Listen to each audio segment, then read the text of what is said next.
നമുക്കിന്ന് എളുപ്പത്തില് ഒരു വഴുതനയും കൊണ്ട് ശരിയാക്കിയാലോ. ഒരു പ്രത്യേക മസാല ഇട്ടതില് ഒരു പൊടി പോലത്തെ ഒരു മസാല ലാസ്റ്റ് നമ്മൾ ഇട്ട് കഴിയുമ്പോ ഒരു വേറെ ടേസ്റ്റ് വരും. അതിന് സമയമൊന്നും വേണ്ട റെഡിയാക്കാനായിട്ട്. അപ്പൊ സമയം കളയണ്ട, ഉടനെ വീട്ടിലേക്ക് പോവാം. Jose Moses kitchen.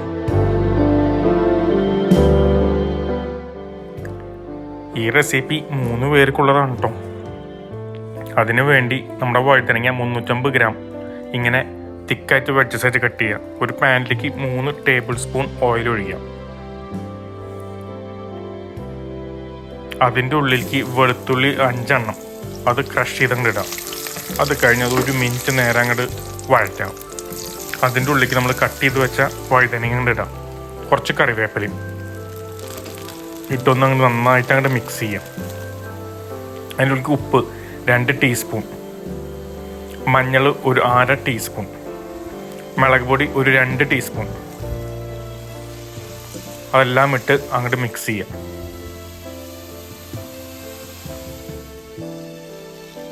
അത് ഒന്ന് അടച്ച് വെച്ച് നമുക്കൊരു 3-4 മിനിറ്റ് അങ്ങോട്ട് കുക്ക് ചെയ്യാം. ഇടയ്ക്ക് ഒന്ന് ഇളക്കി കൊടുത്തേക്കണം കേട്ടോ, അടി പിടിക്കാണ്ടിരിക്കാനായിട്ട്. നമുക്ക് ഇനി അതിൻ്റെ സ്പൈസ് മിക്സ് നമുക്ക് ഉണ്ടാക്കാം. ഒരു പാനിലേക്ക് 2 ടേബിൾ സ്പൂൺ മല്ലി മൊത്തമുള്ളത് കേട്ടോ, 1 ടീസ്പൂൺ കടുക്, 1 ടീസ്പൂൺ ജീരകം, 1/2 ടീസ്പൂൺ ഉലുവ. അതിട്ട് കണ്ടിന്യൂസ് ആയിട്ട് ഇളക്കിക്കൊണ്ടിരിക്കാം. അടി കരിഞ്ഞു പോകാണ്ടിരിക്കണം കേട്ടോ. ഒരു 2 മിനിറ്റ് കഴിയുമ്പോൾ നന്നായിട്ട് ഡ്രൈ റോസ്റ്റ് ആവും. അത് ഒരു ബ്ലെൻഡറിലേക്ക് ഇടാം. അത് കഴിഞ്ഞ് ഒരു 2-3 അടി ഇങ്ങനെ കിട്ടണം കേട്ടോ. ഫുള്ളായിട്ട് അങ്ങോട്ട് പൗഡർ ആവരുത്, ഒരു ചെറിയ തരിപ്പ് വേണം. അപ്പോഴാണ് അതിന് ടേസ്റ്റ് കിട്ടുള്ളൂ. ആ സ്പൈസ് മിക്സ് നമ്മുടെ ആ വഴറ്റി വെച്ച വഴുതനങ്ങയിലേക്ക് അങ്ങോട്ട് ചേർക്കാം. അത് കഴിഞ്ഞാൽ അതൊന്നും അങ്ങോട്ട് മിക്സ് ചെയ്യാം. ഒരു 3 to 4 മിനിറ്റ് അങ്ങോട്ട് കുക്ക് ചെയ്ത് കഴിഞ്ഞാൽ സാധനം റെഡി. നമ്മുടെ തീ അങ്ങോട്ട് ഓഫ് ചെയ്തേക്കാം.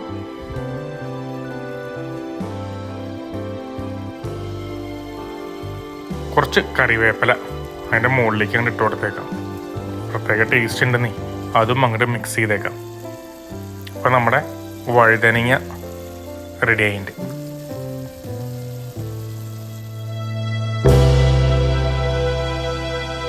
അപ്പൊ നമ്മുടെ വഴുതനങ്ങ റെഡി ആയിട്ടോ. ഓക്കെ,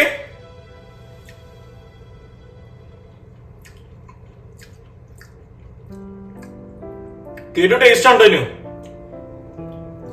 നിങ്ങളൊന്ന് ഉണ്ടാക്കി നോക്കിയിട്ട് എന്റെ കമന്റ് ബോക്സിൽ ഒന്ന് കമന്റ് ചെയ്തേക്കണേ. Okay, by. സബ്സ്ക്രൈബ് ചെയ്തേക്കണേ, മറക്കല്ലേ.